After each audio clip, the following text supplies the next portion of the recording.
It's called brain fog, and the latest news about the coronavirus raises serious concerns about the risks that COVID-19 poses to our brain.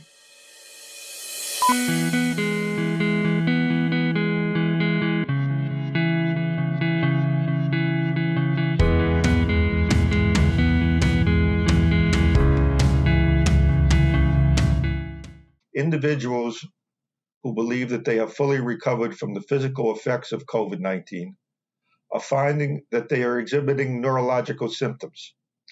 In fact, some studies have found that at least half of individuals who recover from COVID-19 continue to suffer from neurological problems and symptoms for months following a physical recovery. Brain scans taken of these individuals show both functional and structural brain damage. But since COVID-19 is so new, we still don't know the long-term consequences associated with this virus and the findings on these radiological studies. Like traumatic brain injury survivors, some of the most frequent symptoms associated with the coronavirus include physical problems such as headaches, dizziness, cognitive complaints such as memory loss, inability to concentrate, the inability to do more than one thing at the same time, known as multitasking, and behavioral and emotional consequences such as depression, changes in personality, or even aggressive behavior. Will these changes to the brain and the symptoms that develop that are similar to repetitive head trauma lead to dementia and other forms of neurological decline, such as chronic traumatic encephalopathy, known as CTE, a condition that we have seen in football players and boxers or other athletes? Just too early to tell. In discussing these issues, it is important to keep in mind what the Brain Injury Association of America has said about traumatic brain injury. Anytime, anyone, any place.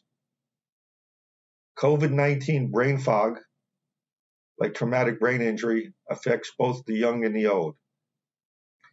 It can happen in the most unexpected ways without warning. A traumatic brain injury happens in the United States every 15 seconds. One can only imagine how this time period has decreased when we add the neurological complications associated with COVID-19. Our health delivery system still has a long way to go to manage the issues and transitions faced by brain injury survivors and their families.